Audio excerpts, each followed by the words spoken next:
السلام عليكم ورحمة الله وبركاته. maanta waxaan haynaa Ramadaan isku diyaarsan. waxaan intaan ku shubtay liima achaar ayaan sameynaynaa. waxaan ka samaystay huruudaas, waxaan ka sameysanaynaa xulbad, basbaas oo dhan waa dhagax geliyay, basbaaskana koran oo shubaa, xagan liimadana waa ku gedinaa insha Allah. marka waa kaas Ramadaanka la isku diyaarinayaa, basbaas wax ku dhex jiro سلام عليكم وصورسينا كان أسوأ مريح حواي شعرها أركوسين عصبة إيوه حواي يعني هرودس أسوأ مريح أسوأ صدار ترى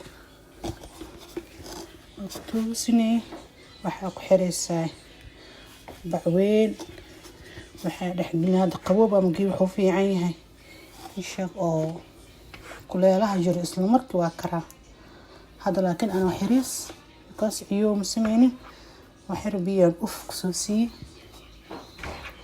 been waa kaasa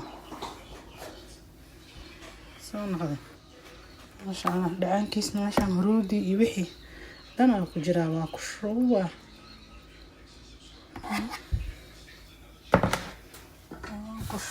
alaabtaas waa u baahana.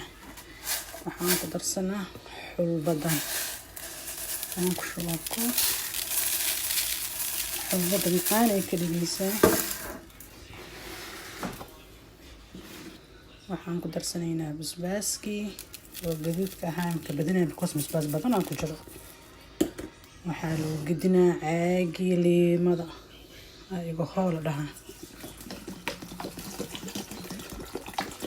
waxaa la rabaa inuu liimada kor marsanaato because haddii kaleento wuxuu noqonaa baar camal sidii oo ishak.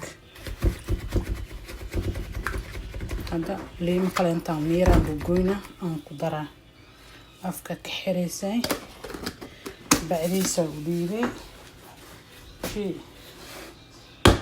sankuna majaarida taasaan ku dhamaynaa hawshiisa.